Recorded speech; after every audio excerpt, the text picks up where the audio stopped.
Good morning students. Hindi में आज पाठ 2 हम भी बने महान समझेंगे।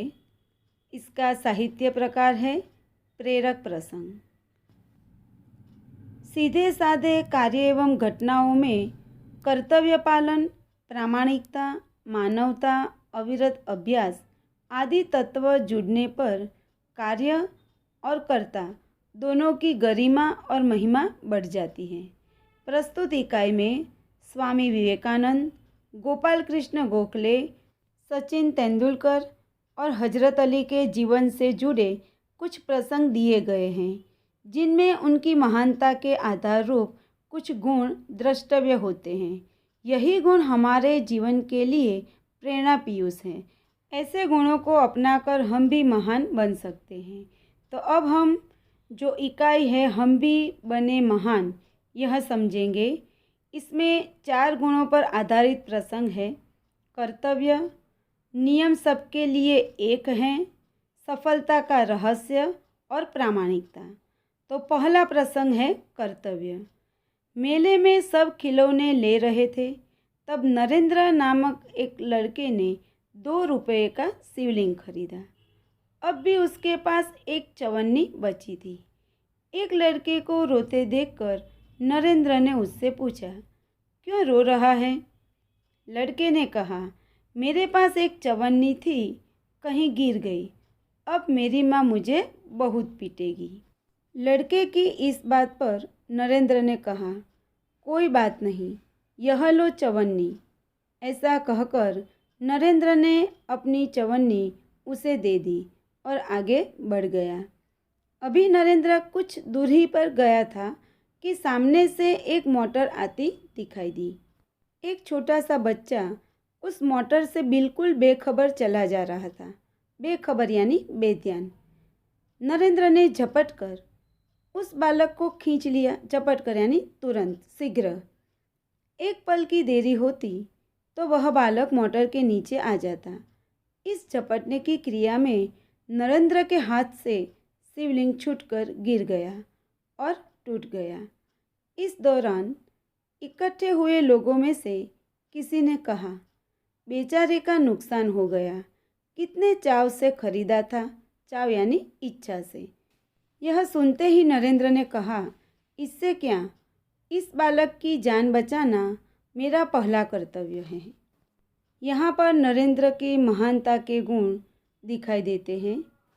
नरेंद्र कहता है, वस्तु से भी व्यक्ति का जीवन ज़्यादा महत्वपूर्ण है। मानवता सबसे ऊपर है।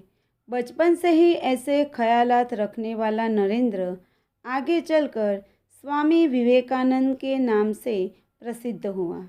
तो यह था कर्तव्य पर आधारित पहला प्रसंग, जो स्वामी विवेकानंद के बचपन का प्रसंग है, जिससे हमें भी अपने कर्तव्य को निभाने की प्रेरणा मिलती है।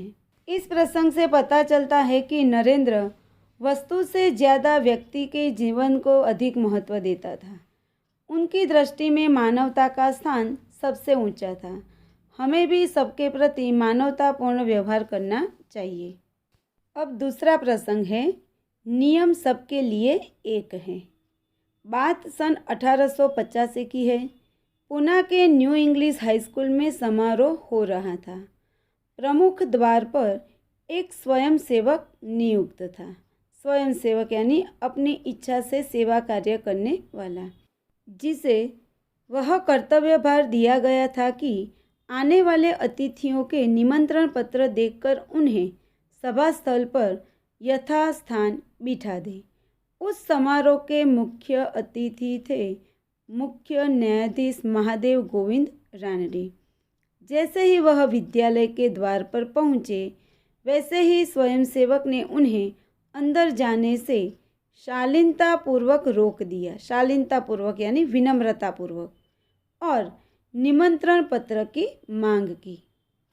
यहाँ पर यह कहना चाहते हैं कि जो महादेव गोविंद रानडे हैं, वह समारोह के मुख्य अतिथि थे।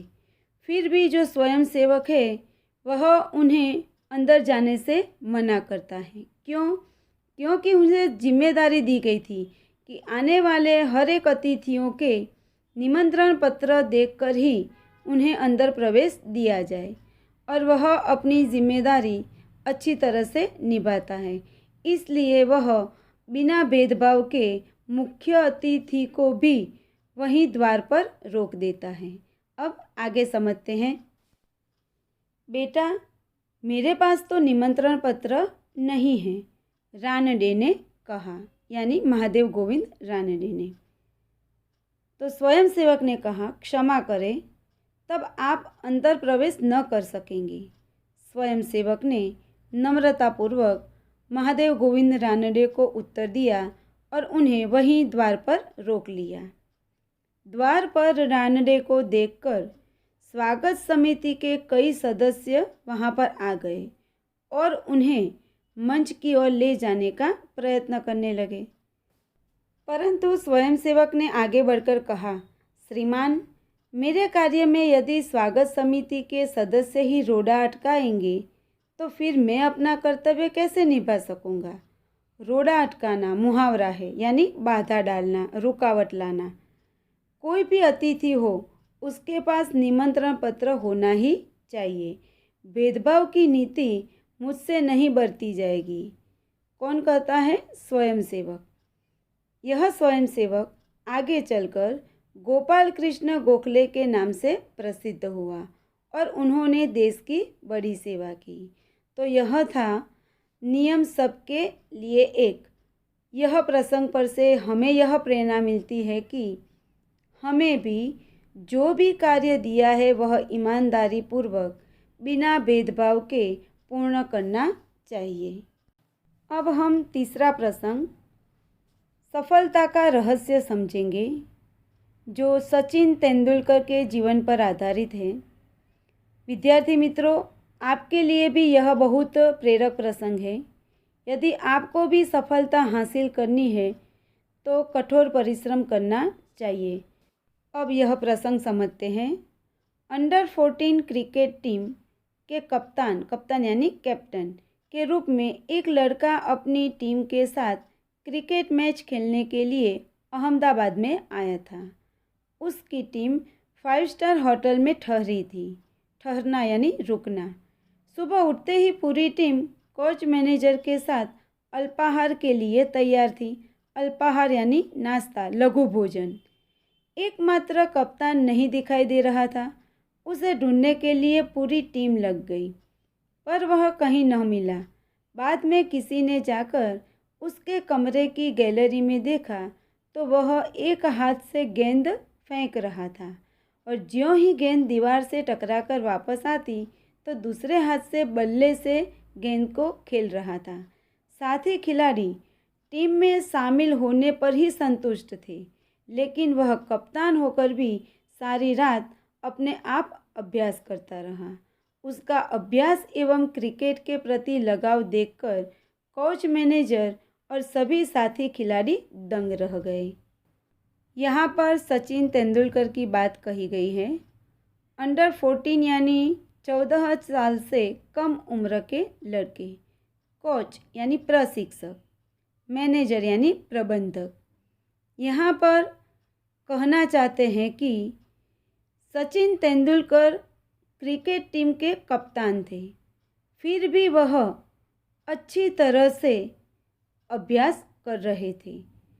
अन्य खिलाड़ी दल में शामिल होने पर ही संतुष्ट थे, खुश थे, लेकिन सचिन तेंदुलकर कप्तान होने के बावजूद भी क्रिकेट का अच्छी तरह से अभ्यास कर रहे थे। यह देखकर कोच मैनेजर और जो अन्य साथी खिलाड़ी है वह सब देखकर दंग रह जाते हैं। दंग रह जाना यानी आश्चर्यचकित हो जाना। आगे चलकर इसी लड़के ने क्रिकेट जगत में अद्वितीय सफलता प्राप्त की। कई विश्व रिकॉर्ड उसके कदम चूमने लगे। कदम चूमना यानी सफलता प्राप्त करना। किसी ने उसकी सफलता का रहस्य पूछा तो बड़ी विनम्रता से उत्तर दिया। क्या उत्तर दिया? मैं हर मैच 3 बार खेलता हूँ, यह सचिन तेंदुलकर ने कहा है। पहले अभ्यास के रूप में, दूसरी बार सचमुच मैदान में तथा मैच के बाद मूल्यांकन एवं सुधार आवश्यकता के रूप में। क्या कहते हैं सचिन तेंदुलकर कि वह कोई भी मैच 3 बार खेलते थे। मैदान में खेलने से पहले वह अभ्यास करते थे, दूसरी बार मैदान में खेलते थे और तीसरी बार मैदान में खेलने में जो भी गलतियां रह गई हो उसे सुधार करने के रूप में तीसरी बार वह मैच खेलते थे। यह लड़का कोई और नहीं, क्रिकेट की दुनिया में सफलता के नित नए कीर्तिमान स्थापित करने वाला हमारा सचिन रमेश तेंदुलकर है।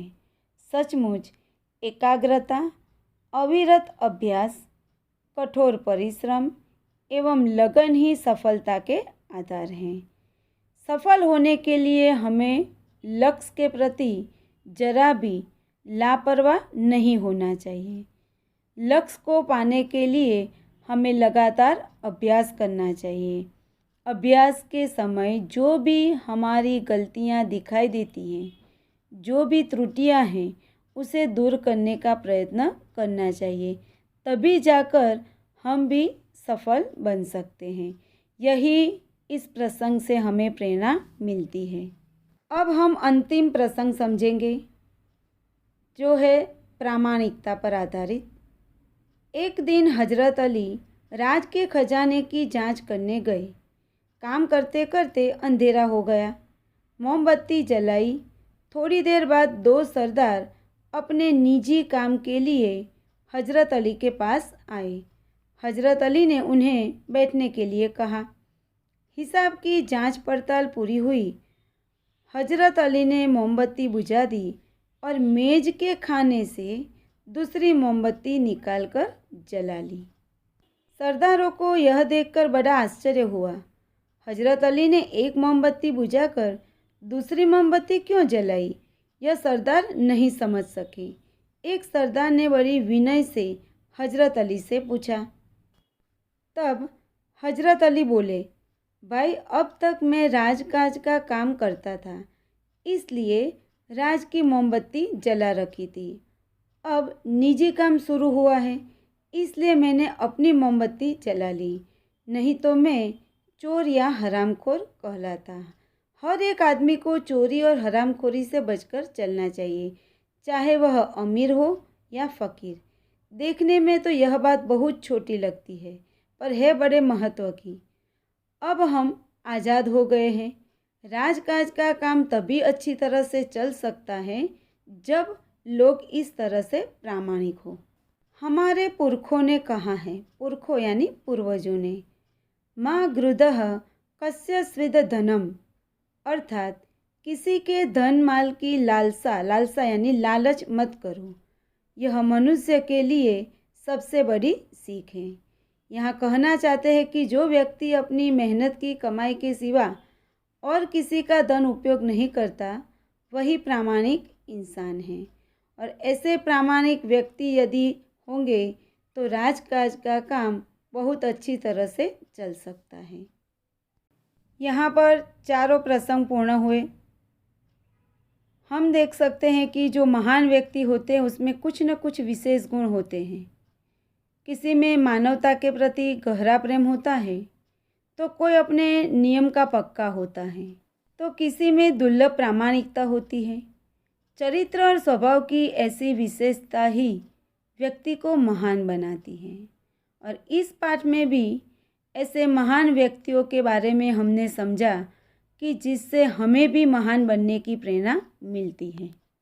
अब हम प्रश्न के उत्तर देखेंगे। पहला प्रश्न है, बच्चे को बचाने में देरी होती तो क्या होता?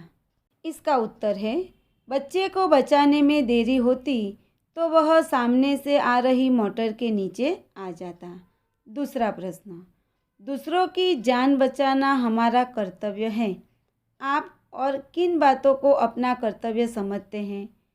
यह प्रश्न आपको अपने विचारों के आधार पर लिखना है। तीसरा प्रश्न, मुख्य अतिथि को द्वार पर ही रोक देना सही था, क्यों? इसका उत्तर है, समारोह में प्रवेश उनको दिया जाता था जिनके पास निमंत्रण पत्र हो मुख्य अतिथि एक सम्माननीय व्यक्ति थे, परंतु उनके पास निमंत्रण पत्र नहीं था। इसलिए नियम के अनुसार उन्हें द्वार पर ही रोक देना सही था। आगे का प्रश्न है, आपको कहाँ कहाँ पर भेदभाव की नीतियाँ दिखाई देती हैं? इसका उत्तर है, हमारे समाज में आज भी हम देखते हैं कि हर जगह भेदभाव की नीतियाँ दिखाई देती हैं। जैसे आज भी परिवार में बेटा बेटी के बीच का भेदभाव, समाज में अमीर और गरीब के बीच का भेदभाव, जाति पाति के भेदभाव, सरकारी एवं अन्य कार्यालयों में भी भेदभाव की नीति दिखाई देती है।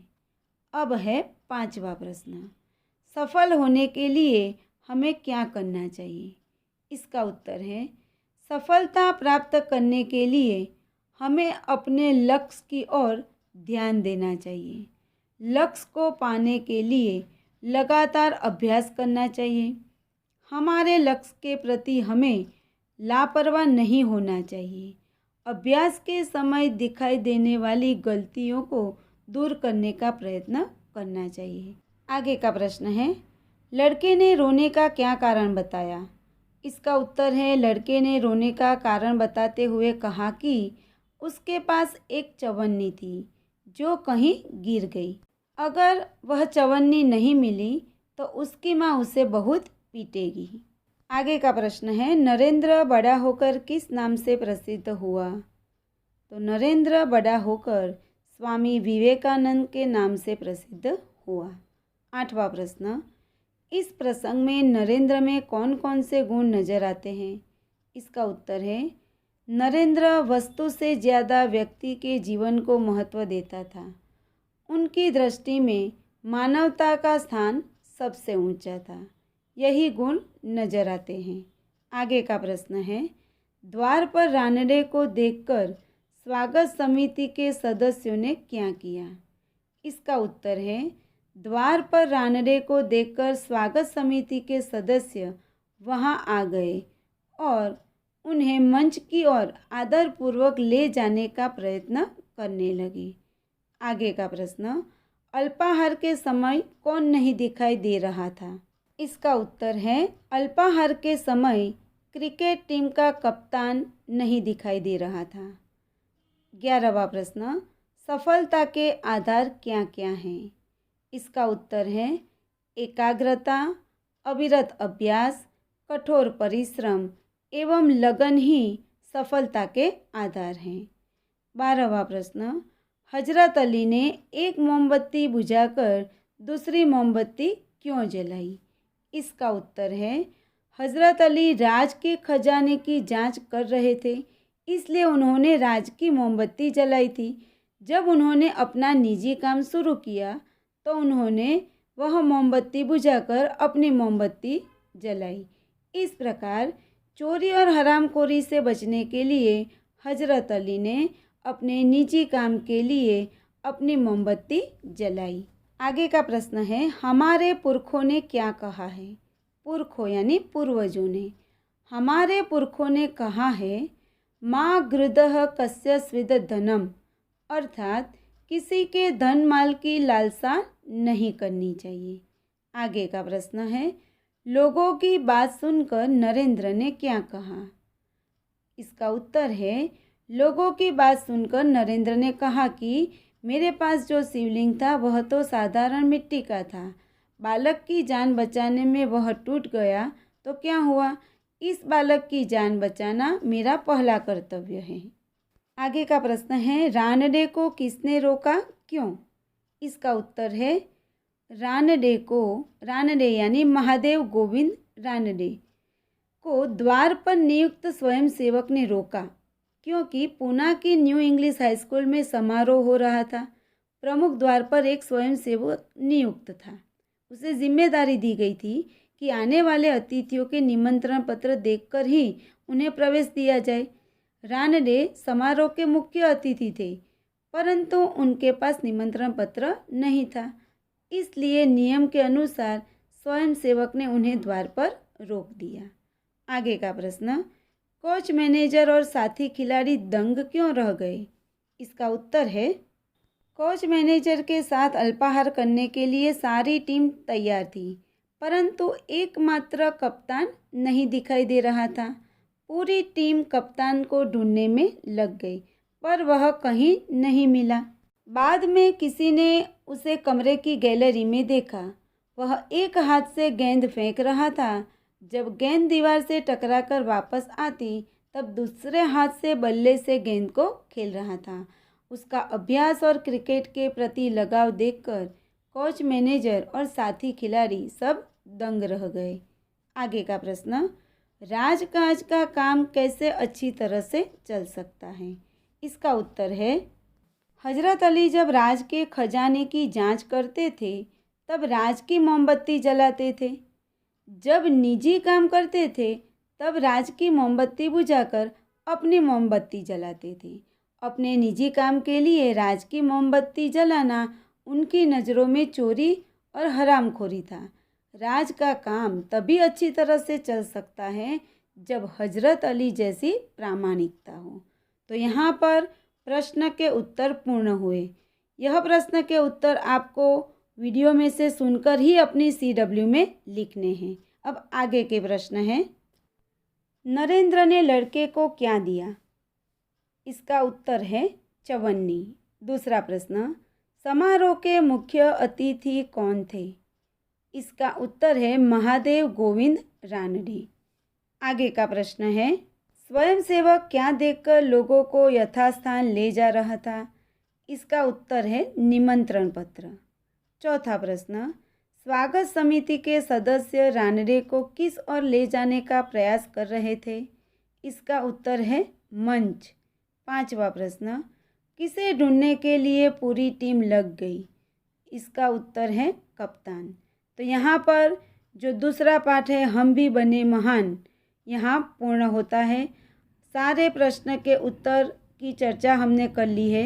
यह सारे प्रश्न के उत्तर आपको CW में सुंदर अक्षर में लिखना है। समानार्थी, विरुद्धार्थी, मुहावरे और शब्द समूह की PDF आपको मिल जाएगी, वह भी CW में सुंदर अक्षर में लिखना है। Thank you.